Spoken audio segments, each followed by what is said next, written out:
Happy Friday, Facebook friends. Let's get into talking about how do you have that person in your life that just rubs you the wrong way? You know, maybe it's a coworker, maybe it's a friend, maybe it's a family member. Do you have somebody who is what I call sandpaper in your life? Okay? I'm sure you're thinking of somebody right now. We are going to get into how that just might be the key to a breakthrough for you, to blessings for you. So I'm Melodye Reynolds.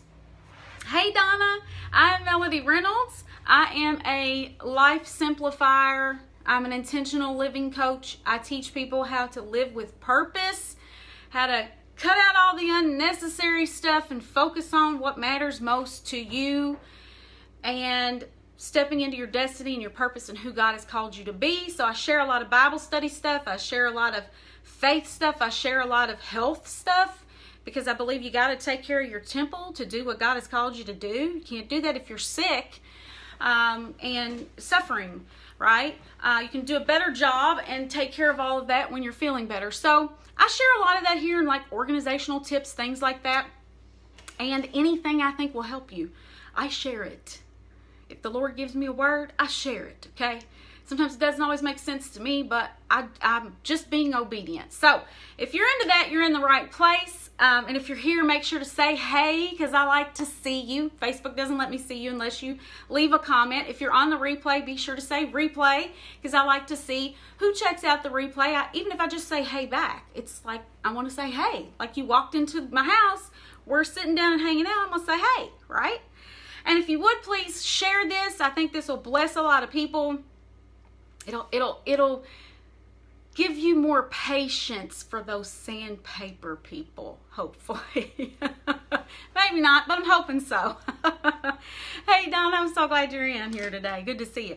Okay, so I'm going to get in a little bit of Bible here to make a point for you, but we all in our lives have people who just rub us the wrong way. They annoy us. Look, we're called to love everybody, but we don't have to like everybody. And there are just sometimes when you have like personality conflicts, like you just get around people and you're just like, and you don't really know why. It feels like this all the time or that all the time. And there's always friction and little tension, and especially when it's people you have to be around. That's one thing if that sandpaper person is somebody you see like twice a year. It's not really a big deal. But what about if it's like a coworker? Well, Donna says yes. Hey, Rebecca, what if it's a coworker that you have to work with every day? Or, I don't know, anybody really that you have to be in contact with every day. That mom at the mom group that you go to 3 or 4 times a week, or whoever it may be. A friend that you used to be really close with and now they just rub you the wrong way. Now, let me preface this by saying I'm not talking about toxic people, okay? Toxic people don't just rub you the wrong way, they pull you down. They are not good for you. They make you negative. They make you feel bad about yourself. Those relationships, I have always said, you have to distance yourself from. But in real life, we do have to be around certain people. And I'm gonna throw this out there and tell you that those people may be the key to a breakthrough. Hey, Jennifer, or a blessing for you, or lots of blessings. And I'm gonna go into 1 Samuel 18. I've been kind of reading around in there, and I'm gonna talk about David again, right? So David is anointed to be king. If you don't know the story of David, I suggest you read it. There's lots of great teachings on it. You could probably even find a children's Bible that would explain it really well. That's what I first started reading when I first started like really getting into my Bible. I started with the children's Bible because I couldn't handle all that, all that King James version was too much for me. So I started where my level was, and I started with a children's Bible. I still love children's Bibles because they make things very simple. But David is anointed to be king, but he doesn't immediately become king. Okay? Instead, God puts him in the house of Saul, and they don't get along, to say the least. And the reason for that is, this can apply to a lot of us. If you're anointed for leadership, especially, okay, or if you're trying, hey Danielle, if you're trying to bust out and do something different, if you're trying to, and leadership doesn't mean you're leading like a big group of people. It could be leading your family. Leading your family out of poverty, breaking generational curses, leading, trying to make a better life. Hey, Kathy, good to see you. You're a leader in that way too. And maybe you're leading your friends into a better life or a better way of thinking, or you're leading yourself. So don't just think leader has to be like, well, I'm not a king. I'm not talking about that. There's different kinds of leading.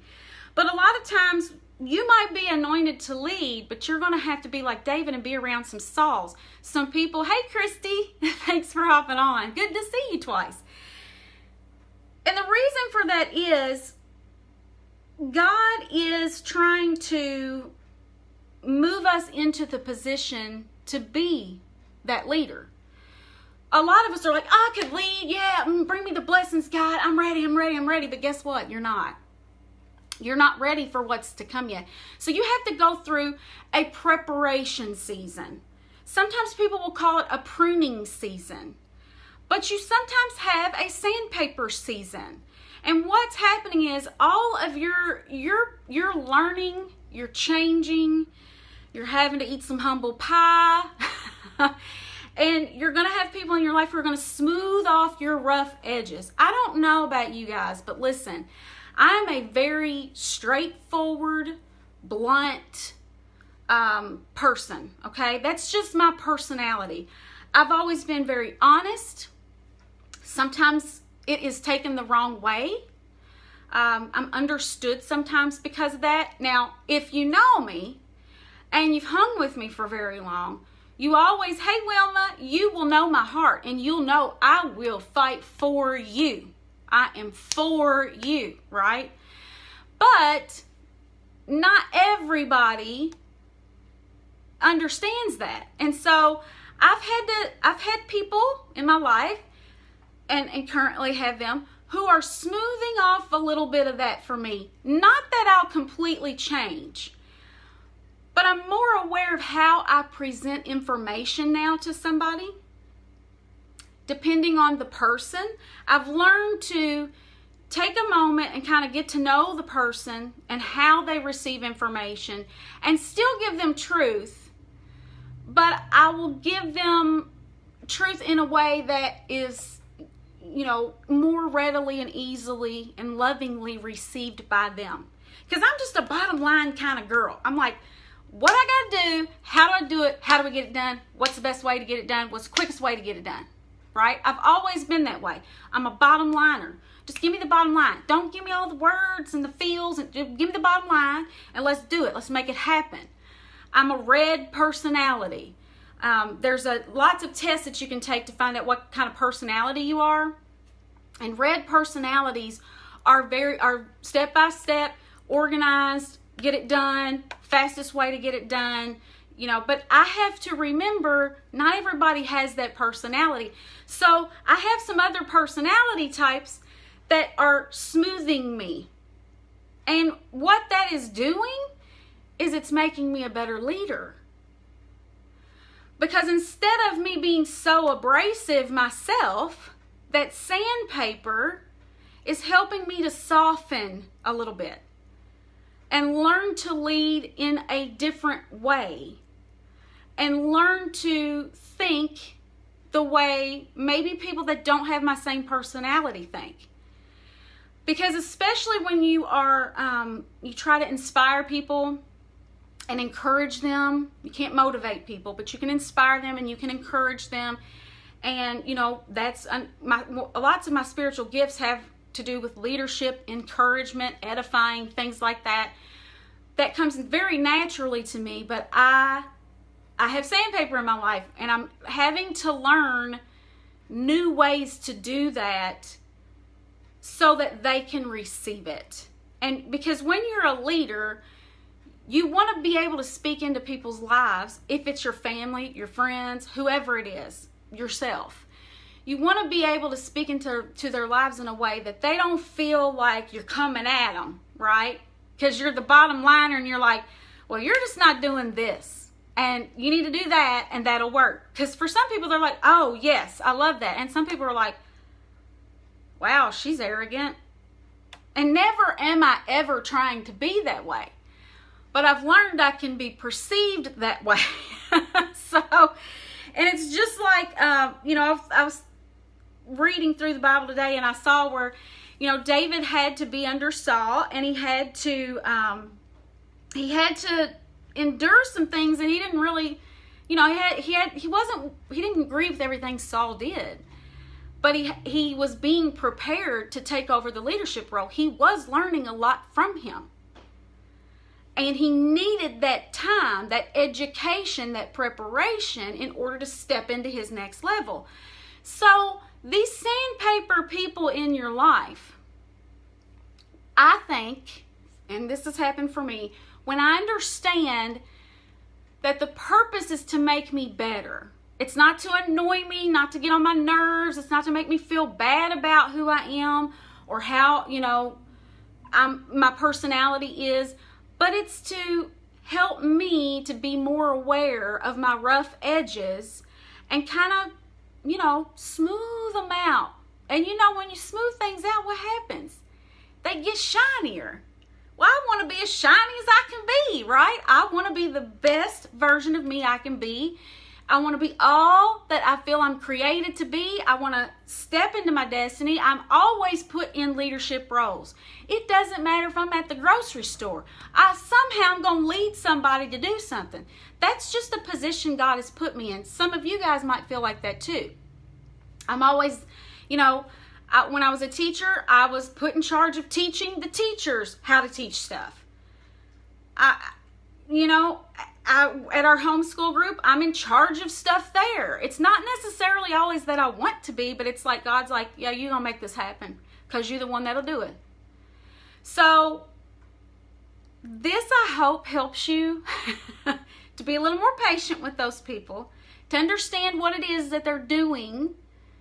God will use other people to mold you and shape you, so be willing to receive that, okay? Let's see, was there anything else? I'm looking at my notes. And in one of my notes, it says, David succeeded not just because he was anointed. So it's one thing for you to be, yes, diamond shaping. I love that. It's one thing for God to anoint you for something, but it's another one when you've got to allow the Lord to do what he needs to do to make you that leader. If you fight that, if you're always fighting what God's trying to do because it's uncomfortable, pruning season is uncomfortable. I hate pruning seasons. But I know that when he's done pruning me, I'm going to bear more fruit. And that's what I want.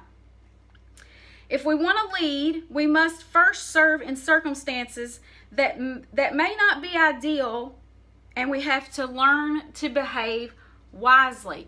So situations can also be sandpaper for you. I don't really want to be in some of the leadership positions that I'm in right now, but I feel like it's a learning process for me. God is molding me and shaping me, and he's using that sandpaper of people and situations. And then when he's done, right? When he's done, then I'm going to be able to be better for it. And I'll be able to help more people, and I'll be able to do more. So I just wanted to give you that word today because I actually got up this morning, I prayed, and I told the Lord, I said, you know what? Thank you for the sandpaper in my life. Forgive me for complaining about the sandpaper, because sometimes I get tired of the sandpaper. Sandpaper gets on my nerves. I start getting annoyed. Listen, I'm human. People get on my nerves. Things get on my nerves. I get on my own nerves sometimes. But I have learned to thank God even for the painful things, because that's where you grow. That's when you know he's working on you, and something good is going to come from it And if you will be a willing participant in it, instead of fighting him, just say, whatever you got to do, God, I don't know, but I trust you. It's going to be the right thing, and it's going to help me. It's going to make me into who you need me to be. And you are step by step, you're molding me, because he's the potter, right? You're molding me into who you need me to be. And no, it's not easy. It's not fun. I don't like it. But I trust you, God. And I'm going to thank you for it. And it's hard sometimes to thank God for things that are painful. Like, it's really easy to be like, Lord, thank you. Thank you that I'm healthy. Thank you that I'm alive. Thank you that I get to work from home. Thank you I get to homeschool. Thank you for my husband. But when you got to go, thank you for that sandpaper. Thank you for that conflict this week that I had to go through, and it was really hard. Thank you for the tears I cried this week because I learned the lesson. Mary says, thank you for sharing. I'm going through this right now. Yes, I think a lot of us are, and if you take a minute to get the perspective on it, to go, okay, yeah, this kind of sucks, okay, but I'm going to be better for it. And after this season comes a fruitful season, right? Comes a breakthrough, comes a level up. And you're going to go through these seasons forever. You'll never be perfect. So just recognizing that you're in one, and then when you can be really grateful for it, oh my goodness.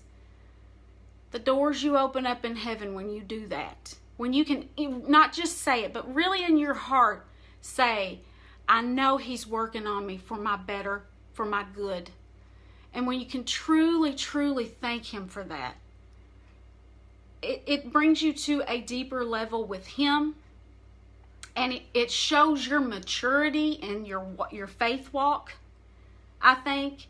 And then it shows him that he can trust you to put you through these seasons and then give you that fruit afterward. So I hope that Jennifer's, yes, okay, so today, see, and listen, you guys, here's what's so funny.